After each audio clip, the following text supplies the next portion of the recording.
그러니까 너희는 크고 으뜸이 되고자 하느냐?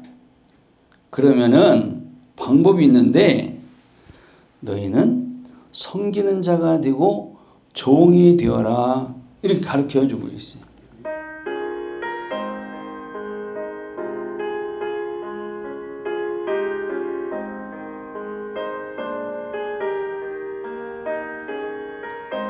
하나님 말씀은 신약성경 마태복음 20장 오늘은 24절에서 28절까지 말씀을 봅니다.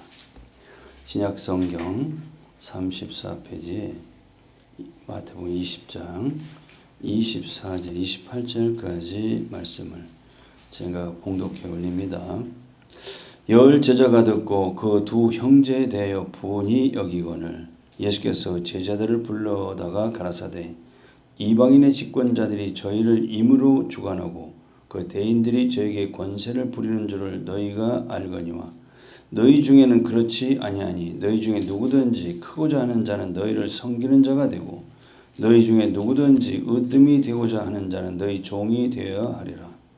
인자가 온 것은 섬김을 받으려 함이 아니라 도리어 섬기려고 자기 목숨을 많은 사람의 대속물로 주려 함이니라. 아멘.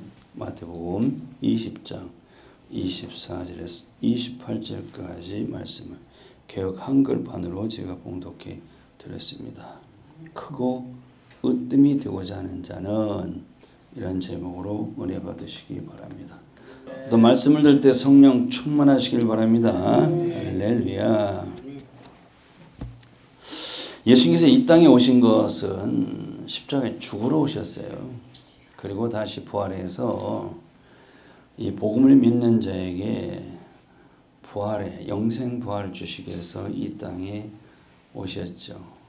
그래서 예수님께서 이제 십자가에 죽으실 때가 가까워지고 있는 것을 아시고 계셨죠. 그래서 제자들에게 미리 내가 죽는다 이 말씀을 여러 차례 미리 말씀을 해 주셨죠. 그런데 제자들이 거기에 관심이 별로 없어요. 예수님께서 내가 고난을 받고 죽는다. 그래도 제자들은 그게 귀에 안 들어와요. 왜 그러냐면은 늘 예수님과 함께 말씀도 듣고 동행을 했는데도 동상이몽이라고 예수님 생각과 제자의 생각이 전혀 달라요. 그래서 마태복음 20장에서는 세 번째 십자가 고난과 죽으심과 부활에 대한 말씀을 또 그들에게 들려주신 내용이 오늘 20장에서 나오고 있지 않습니까? 그래서 이번에는 더 구체적으로 가르쳐 주시죠. 그래서 십자가에 내가 못 박혀 죽게 될 것이다. 구체적으로. 이제 십자가라는 말을 구체적으로 오늘 본문에서 밝혀주고 있어요. 근데 그 제자들은 왜 하필이면 예수님이 십자가에 죽으신다고 하시지? 이게 믿어지질 않는 거예요. 왜냐하면 십자가 처형은 당시에 살인 강도가 흉악한 정치범이나 살인 강도 같은 자들을 십자가에 형틀에 매어 죽이는 사형인데 왜 예수님께서 십자가에 죽으신다고 하냐? 그게 믿어지질 않죠. 그래서 예수님께서 이 고난과 순환에 대한 말씀을 주셔도 제자들의 귀에 안 들려요. 안 들릴 수밖에 없죠. 왜냐하면은 그들은 지금 무슨 생각하고 있느냐면은 예수님을 따라다니다가 이제 예수님께서 로마 이 악한 치자들 다 쫓아내고 평정하고 분명히 왕이 되실 것을 생각하고 있기 때문에 그때 예수님 왕이 되면은 한 자리 얻어가지고 출세를 하는데 모두가 다 관심을 가지고 있어가지고 예수님이 고난과 순환에 대한 죽으신다는 말씀은 귀에 들어오질 않아요. 그래서 예수님은 꼭 나는 다시 산다. 부활에 대한 말씀 꼭 주시죠. 왜냐하면 예수님이 죽고 그것이 끝난다면은 그것은 절망이 되기 때문에 다시 부활하실 그 소망을 언제나 주셨죠. 자, 이 시대에 우리는 어떻습니까? 이 시대도 마찬가지. 목사님이 계속 예수님이 고난 우리 고난이고 우리가 받아야 될 고난이니까 우리가 예수 믿으면은 고난과 핍박이 많아지고 굉장히 어려움을 당할 것입니다. 그리고 항상 우리는 회개해야 됩니다. 이렇게 하면은 좀처럼 거기에다 귀를 딱 막아버려서 안 들립니다. 거기 관심이 없어요. 그렇죠? 왜 교회를 나가서 예수를 믿느냐? 관심은 당시나 지금이나 똑같아요. 출세하고 성공하고 부자가 되기 위해서 예수를 믿어. 그래서 그러한 데 말씀을 주시면은 귀가 열려가지고 잘 들리는데 우리가 예수를 믿으면은 굉장한 고난과 핍박이 있게 됩니다. 그리고 우리는 반드시 죄를 멀리하고 죄를 회개해야 됩니다 하면은 그 말은 귀를 딱 닫고 안 들려. 관심이 없어. 자, 제자들의 모습을 통해서 또 우리를 또한 우리가 되돌아보게 되지 않습니까? 그래서 제자들이 모이면은 서로 다퉈. 뭐 때문에 다투냐면 누가 크냐 앞으로 누가 크게 되느냐 여기 대해서 서로 다퉈요. 예수께서 앞으로 고난과 순환을 당하게 될 것인데 내가 그래서 죽게 된다. 그럼 제자들도 예수님이 고난과 순환을 받으면 우리도 거기에 동참해야지. 여기에는 관심이 하나도 없어요. 어떻게 하면 예수님이 왕이 돼가지고 누가 크고 높은 자리에 앉게 되냐 거기에 관심만을 가지고 다툴 때 예수님께서 제자들에게 너희들 큰 자가 되고 싶으냐? 그럼 낮아져서 섬기는 자가 되라. 그리고 으뜸이 되고 싶으냐? 그러면은 종이 되라고 가르쳐 주셨죠. 자, 오늘 마태복음 20장 18절 19절에서도 보면은 예수님께서 내가 제사장과 서기관들에게 넘기면 저희가 죽이기로 결단하고 이방인들에게 넘겨줘 그를 너무 채찍이나 십자가에 못 박게 하니 제3일에 살아나리라. 이렇게 또다시 구체적으로 가르쳐 주시지 않습니까? 근데 그런 일에는 염두에도 없고 관심도 없어. 그래서 어떤 일이 일어나냐면은 봐도 20장 20절에 보면은 세베대의 아들의 어머니가 등장을 합니다. 이 세베대의 아들이 누구냐면은 예수님의 제자 중에 야고보와 요한 있죠. 그래서 형제입니다. 그 어머니가 예수님께 찾아와서 청탁을 합니다. 청탁을 하러 예수님을 찾아갔어요. 왜? 이 세베대의 두 아들의 어머니가 누구냐면은 예수님의 어머니 성모 마리아의 자매. 그래서 예수님과는 이모죠, 이모. 어머니 자매니까 이모고 그 이모의 두 아들은 이종사촌간이에요. 그렇죠? 야고보, 요한이 12제자 야고보와 요한 있지 않습니까? 굉장히 가까운 친척이고 가까운 형제들이기 때문에 뭐 어려운 청탁할 수도 있죠.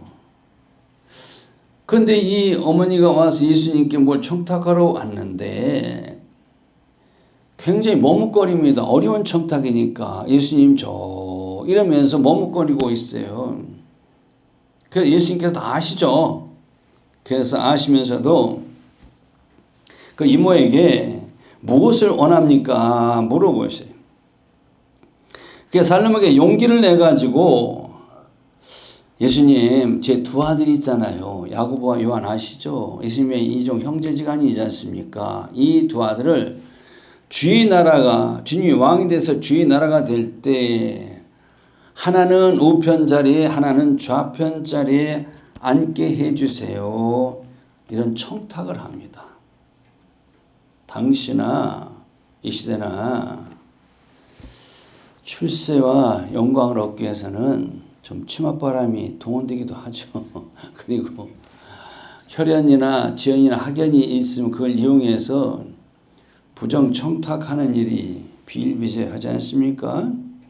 뭐 더군다나 가까운 친척이니까 그런 뭐 청탁 부탁할 수도 있는데 바로 이 어머니도 야고보 요한의 어머니도 분명히 예수님께서 로마의 악한 치리자들 다 쫓아내고 평정해서 왕이 될 줄 알고 이런 부탁을 하는 거예요. 영안이 열리지 않은 사람들은 언제나 예수를 따라다니면서 예수를 믿는 이유가 바로 출세와 영광을 얻기, 명예를 얻기 위해서 믿는 것. 영안이 열리지 않아서 똑같아요. 이 시대도 마찬가지입니다. 그래서 오늘 그 살로메라고 그러는데 그 어머니 이름이 살로메인데 이 살로메 여인이 구하는 우편짜리와 좌편짜리가 뭐냐면은 우리도 왕정시대에 그렇죠. 2500년 보면 왕정시대에 바로 우의정과 좌의정과 같은 자리입니다. 왕이 우편과 좌편에 앉아있는 자리를 얘기하는 것인데 이 자리는 아무나 가는 게 아무나 주지를 않아요. 왕이 특별히 신임하는 그런 사람에게만 이 두 자리를 주는데 특별히 우편 자리에 앉은 사람은 우의정, 영의정이라 가지고 가장 그 왕 다음에 그 높은 자리가 바로 그 자리인데 이 자리를 구하고 있다 그 말이에요. 그러니까 제자들도 그렇고 야고보와 요한의 어머니도 당시의 사람들이 다 그래 제자 예수를 따르는 사람들이 다 그랬어요. 예수님이 분명히 왕이 될 것이다. 예수를 열심히 따라다니는데 늘 앞으로 배고프고 춥고 고난받고 목이 잘려 죽고 그렇게 된다면 누가 따라다니겠어요? 이 시대에도 복음을 전할 때 예수 믿으면 당신 굉장히 고생이 많고 굉장히 헐벗고 굶주리고 굉장히 어려울 거예요. 이러면 누가 예수 믿겠어요? 그렇죠? 똑같아요. 이 시대에도. 틀림없이 예수를 따라다니면 출세할 줄 알고 그렇게 따라다닌다 그 말이에요. 제자들도 마찬가지죠. 그래서 예수님께서 하신 그 고난, 예수님이 고난 받거나 말거나 죽거나 말거나 그들은 거기에 관심이 없어요. 그저 어떻게든지 크고 으뜸이 되는 그러한 영광을 취하겠다는 그 탐심밖에 없었다는 것이죠. 이 시대도 마찬가지죠. 정치판에서나 사회에서나 어떤 공동체에서 내가 믿는 예수께서 욕을 먹든지 말든지 권세와 출세와 명예를 얻는다면은 그것과는 상관이 없이 거기에 집착하는 사람 중에서 특별히 교회에서 예수를 잘 믿는다고 하는 직분자들이 그런 경우가 생각이 나네요. 잘 아시죠, 그렇죠? 정치를 출세하고 그런 권세와 명예를 얻으려고 했다가 청문회에서 그 사생활이 그 추악한 면들이 다 드러나가지고 얼마나 그죠 예수의 명예를 영광을 떨어뜨리는 일이 많은데 그런 모습이 연상이 됩니다. 이런 제자들에게 예수께서 가르치되 너희 구하는 것을 너희가 알지 못하는다 그랬어요. 예수님이 분명히 당시의 사람들의 제자들에게 산상팔복에서 보면은 너희는 먼저 그의 나라와 그의 의를 구하라 하셔서 그들이 구해야 될 것을 분명히 가르쳐 주셨어요. 세상 사람들, 이방 사람들이 구하는 것을 구하지 말라고 그랬어요. 그런데 오늘날 교회에서는 그런 것을 많이 구하지 않습니까? 그러니까 먼저 구할 것이고 나중에 구할 것이는데 당시의 제자들이나 야고보 요한의 어머니도 그렇게 예수를 잘 따르며 믿는데도 불구하고 너희들은 지금 무엇을 구해야 될지를 모르고 있다 그 말이에요. 너희들이 구하는 것이 얼마나 잘못된 것인 줄을 너희들이 알지 못하고 있다는 겁니다. 그래서 헛된 것을 구하기 위해서 구한다는 것은 주 앞에 구한다는 것은 기도를 의미하고 있지 않습니까? 그래서 예수께서 이런 부탁을 받으셨을 때 우리 인간적인 정으로 보면 그래? 내가 한 자리 줄게 걱정하지 말라 이렇게 대답하신 게 아니라 바로 어떻게 대답하셨냐 보면은 되물어 보십니다. 제자들에게. 내가 마셔야 될 잔을 너희도 마시려냐 그랬어요. 나의 잔을 너희가 마실 수 있느냐 이렇게 물어보셨어요. 항상 되물어보십니다. 이 잔, 예수님 마시는 잔이 무엇일까? 이 잔은 성경에서 기쁨이나 슬픔이나 축복이나 환난 이런 것을 하나의 잔으로 이렇게 비유를 하신 내용이 나옵니다. 그래서 다윗도 시편 23편 5절에 보면은 내 잔이 넘치나이다 했을 때 그 잔은 축복과 기쁨의 잔을 의미하는 겁니다. 반면에 이런 축배가 있어요. 그러니까 축배라고 합니다. 이런 축배가 있는가 하면은 축배의 반대가 있는데 그게 바로 계시록에서 나오는 진노의 포도주 잔이 나와요. 이 잔은 무서운 하나의 심판의 잔입니다. 이 잔은 예수께서 마시는 십자가에서 죽으신 고난의 잔, 바로 저주의 잔을 의미하는 것인데 이것을 흔히 세상에서는 고배라고 합니다. 고배라고 그래요. 쓸꽃자, 잔배자, 그렇죠? 쓴 잔이라는 얘기예요.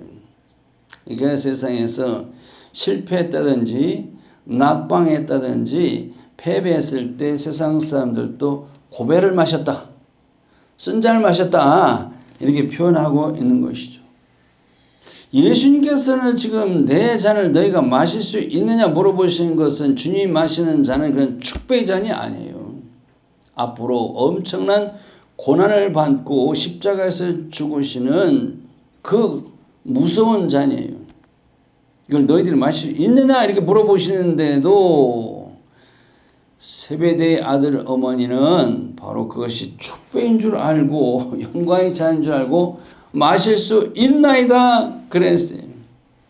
그 예수님께서 그때 안 돼, 너희는 마실 수 없다 이렇게 말씀하시지 않으시고 너희가 과연 내 잔을 마시려니와 해서 그들의 말에 부정을 안 하시고 긍정을 해 주셨다는 겁니다.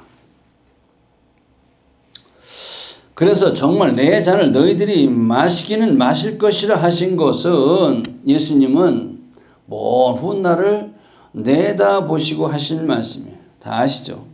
훗날 너희들이 내가 지금 말한 이 잔의 뜻도 알게 될 것이고 그리고 너희들이 내가 받는 이 주님의 고난에 너희들도 참여하게 될 것을 예수님은 다 미리 내다보셨다는 겁니다. 그래서 예수님께서 그렇게 말씀하신 대로 후에 12 제자들이 성령을 받고 거듭나서 주님처럼 복음을 위해서 복음을 전파하며 낮은 자가 되어서 섬기며 그러면서 핍박을 받으면서 그 고난의 잔인 순교를 하게 돼요.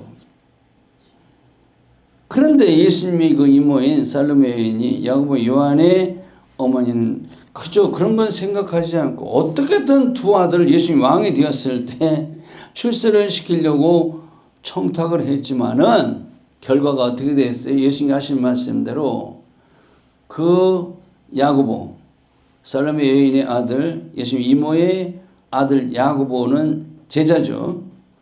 바로 헤로데에게 묘를 받아가지고 칼을 받아가지고 12 제자 중에 최초의 순교자가 되었다는 것이고 또 아들 요한은 예수의 복음을 위해서 온갖 핍박과 고난을 엄청나게 많이 받고 반모섬에 유배까지 갔던 사도 요한 아시죠?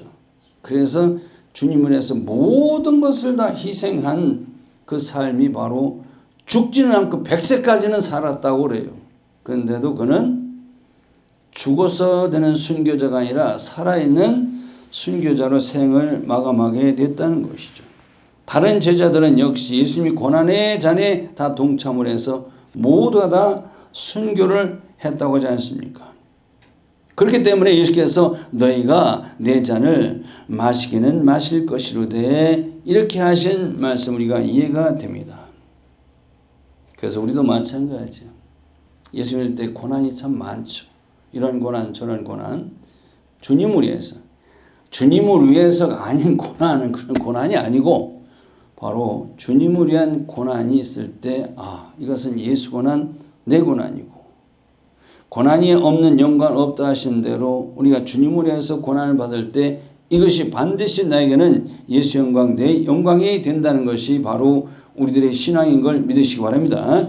그래서 예수님의 좌우편에 앉게 되는 큰 영광은 예수님께서 말씀하시죠. 내가 줄 것이 아니라 내 아버지께서 누구를 위하여 예비하셨든지 그들이 얻을 것이니라 해서 그 자리는 이 땅에서 앉는 자리가 아니라는 겁니다. 우리 예수 믿으면 이 땅에서 그 크고 높은 자리에 앉게 되는 것을 늘 그렇게 소망하면서 믿고 있는데 그게 아니라는 겁니다. 바로 하나님 나라에서 하나님 보좌 좌우편에 앉는 것은 내 소관이 아니라 하나님이 소관이고 하나님께서 그 자리를 다 예비해 놓으셨는데 누구든지 하나님께 인정을 받는 자가 바로 그 자리에 앉게 되는 것은 내 소관이 아니라 바로 하나님 소관이라고 가르쳐주고 있습니다. 그러니까 예수님께 부탁만 하고 그죠 구한다고 되는 것이 아니라 이 말이에요. 세상 나라에서는 집권자나 왕이나 대통령이 청탁도 받을 수도 있고 또 뇌물도 받을 수도 있고 뭐 학연, 지연, 혈연에 따라서 주거니 받거니 하지 않습니까? 그렇게 할 수는 있지만은 하나님 나라의 멸관과 상급은 그냥 예수님께 기도만 하고 간구만 한다고 되는 게 아니라는 겁니다. 그래서 우리는 구원은 예수를 믿어서 받게 되지만은 그렇죠. 하늘의 상급은 그 자리는 그냥 입으로만 되는 것이 아니라 행함 있는 믿음 그렇죠. 선한 행실과 주님을 위한 헌신과 희생이 하나님께 인정이 될 때 얻게 된다는 말씀을 우리에게 가르쳐 주셨습니다. 자, 오늘 본문에 다시 24절에 들어가서 보면은 다른 열 제자가 굉장히 분을 내고 있습니다. 그죠? 화를 내고 있어요. 왜냐하면 야고보와 요한의 어머니가 예수님께 와가지고 두 아들 하나는 우편 하나는 좌편 이 제일 높은 자리입니다. 예수님 왕이 됐을 때 제일 높은 자리를 좀 앉게 해주세요. 이 소리를 다른 열 제자가 들었단 말이에요.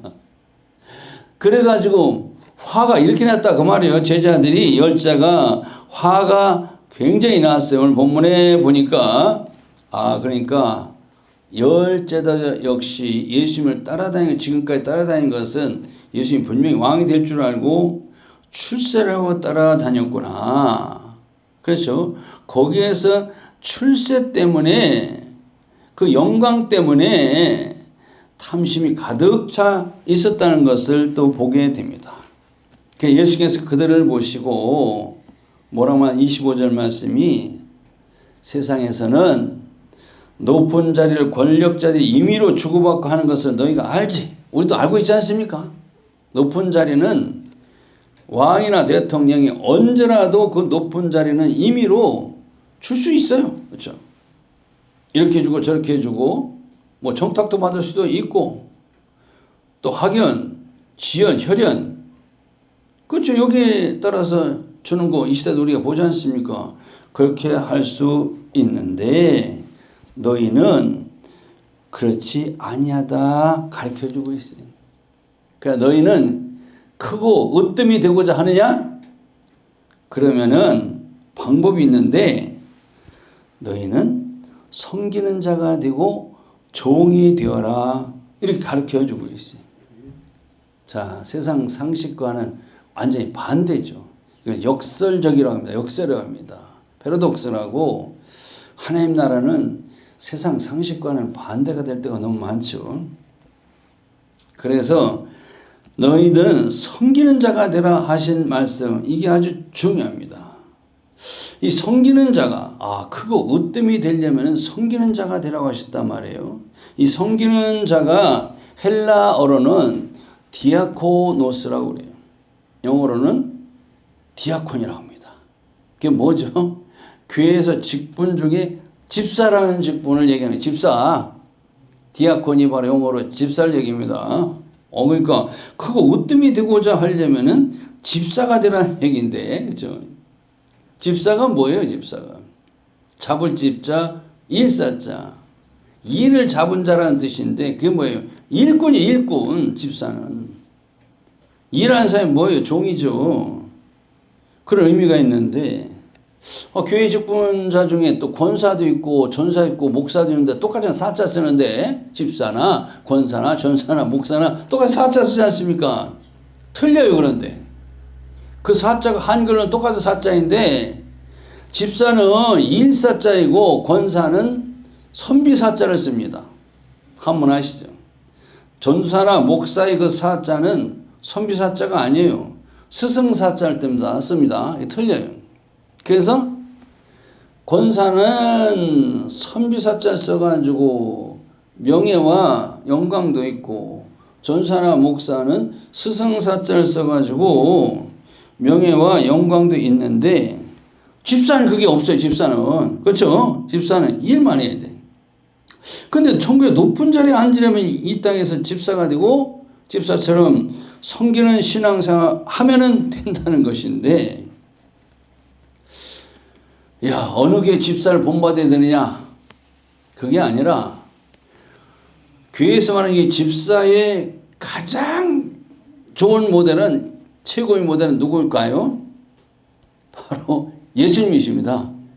예수님이 집사님의 모델이에요. 저 섬김의 종으로 오신 예수 그리스도를 의미합니다. 요한복음 13장에서 예수님께서 제자들의 발을 씻겨 남성기는 종의 도를 몸소 보이셨다 그 말이지 않습니까? 그게 바로 집사의 모범을 보여주신 거예요. 종의 도를.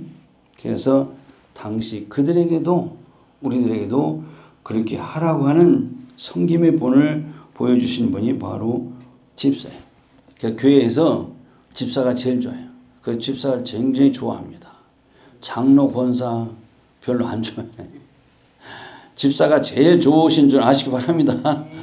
아, 집사가 되려고. 천국에서 크고 높은 자리에 앉아 으뜸이 되려면은 바로 집사가 되라고 하셨는데 그냥 직분만 집사 받아가지고는 안 되고 그렇게 주님을 닮아서 낮은 자리에서 섬김의 본을 보여야 될 줄로 믿습니다. 그래서 이 땅에 예수님께 오신 목적도 섬김을 받으러 온 것이 아니다. 28절에서 나는 섬기려 왔노라 이렇게 우리에게 가르쳐 주고 있지 않습니까? 그래서 정말 예수님은 온 인류를 섬기면서 하나님을 사랑하며 섬김의 본을 몸소 보여주셨다는 겁니다. 그런데 예수님의 섬김은 우리 섬김과 조금 더 차원이 높아요. 예수님의 그 섬김은 그냥 세족식 하나 해준 것을 섬김의 본이 되는 것이 아니라 어떻게 그렇게 할 수 있느냐. 예수님의 섬김은 바로 28절에서 자기 목숨을 많은 사람을 위하여 대속물로 주러 오셨다는 겁니다. 대속물이 뭐죠? 대신 냈자, 바칠 속자, 물건 물자. 대신 바칠 물건이라는 뜻인데 내 죄를 용서받기 위해서 하나님께 대신 드려지는 제물을 대속물이라고 하지 않습니까? 자, 예를 들어 쉽게 얘기해서 내 아들이 이웃집 사람하고 싸우다가 홧김에 그 집 유리창을 깨뜨렸다 그 말이에요. 그 집에 신고를 해가지고 파출소 연행돼가지고 유치장에 들어가 있어. 그 아들을 빼내야 될 거 아닙니까? 그냥 빼내줍니까? 벌금을 내야 되고 보상을 해야 돼요. 그와 똑같아요. 그게 바로 벌금과 보상이 바로 대속물이라고 합니다. 그래서 죄에 대해서 매여있는 어떤 사람 누군가를 풀어주기 위해서 대가를 지불하는 것을 말합니다. 이렇게 예수님은 사망 권세에 매여있는 온 인류를 풀어주시기 위해서 자신의 몸을 대속물로 하나님의 제물로 십자가에 달리신 걸 믿으시기 바랍니다. 그걸 얘기합니다. 그게 바로 예수님의 겸손의 본이죠. 그렇게 이 땅에 오셔서 가장 낮아지신 예수님, 무덤에서 부활하신 후 하늘에 오르사 가장 높아지시고 만왕의 왕의 보좌에 오르게 하신 분이 바로 하나님이신 걸 믿으시기 바랍니다. 그래서 예수님은 계시록 22장 12절에 보라 내가 속 기울이니 내게 줄 상이 있어. 각 사람에게 그 일한 대로 갚아주라 그랬어요. 예수님께서 예비하신 상이 있는데 그냥 주는 것이 아니라 그 사람 일한 대로 갚아주려 하셨다 그 말이에요.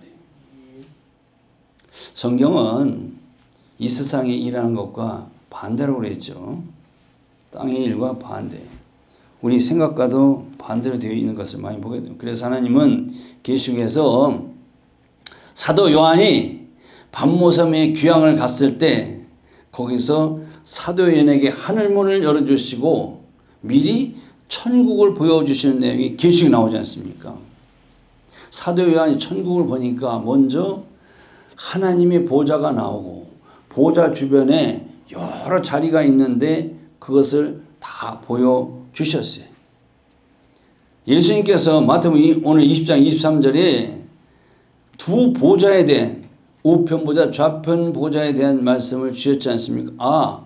하나님의 보좌 중심으로 해서 가장 높은 자리가 하나님 우편 자리, 좌편 자리 두 자리가 있다는 것을 가르쳐 주시고 마태복음 19장 28절에 보면은 12보좌에 대해서 또 나오게 됩니다. 12보좌가 있었죠.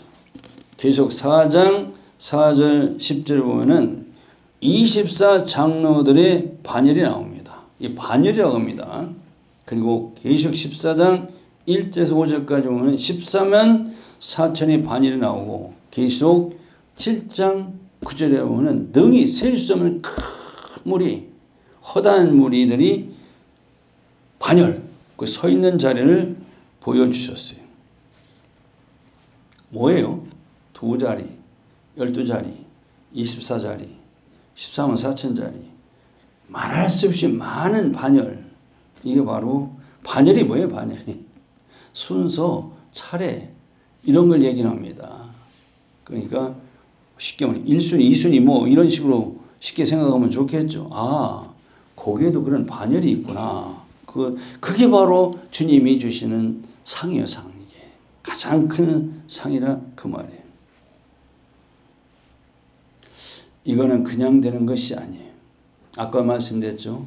우리가 구원을 하는데 구원은 예수 그리스도를 믿음으로 그냥 주시면은 영광스러운 그 반열은 그냥이 아니라 반드시 수고의 대가로 상급으로 주신다는 것을 믿으시기 바랍니다. 그래서 누가 그런 영광의 자리에 앉고 서느냐인데 계시록에서는 큰 환난에서 이기고 어린 양의 피에 그 옷을 씻어 희게 한 자들이라고 그랬어요. 자, 말세를 사는 이 시대에 우리도 마찬가지죠. 큰 환난이 뭐냐? 바로 신앙생활을 가로막는 사단의 미혹과 세상의 유혹이 환난입니다. 이 싸움에서 이기고 끊임없이 우리 죄를 짓습니다. 그 죄를 짓는 것을 그때그때마다 회개하고 예수의 피로 씻어서 가장 낮아진 자가 그 영광의 자리에 서고 앉게 된다는 것을 보여주시는 거예요. 말씀을 정리해요. 오늘 우리도 이 말씀을 우리가 들었으니까 이제부터 생각을 좀 바꾸셔야 돼요. 그죠? 막연히 우리가 천국에 들어간 것만 생각지 말고 내가 천국에 들어가서 어느 반열, 어느 자리에 앉고 서서 하나님을 얼마나 가까이에서 하나님을 섬기고 찬양하는 거에 관심을 가지고 이 땅에서는 우리는 정말로 보잘것없고 낮은 자리에 있지 않습니까? 저 여러분들은 높은 자리에 있는 사람이 아니에요. 예수 믿는 사람들이 그 높은 자리에만 있는 것이 아니에요. 가장 낮은 자리에 있는 성도들이 더 많지 않습니까?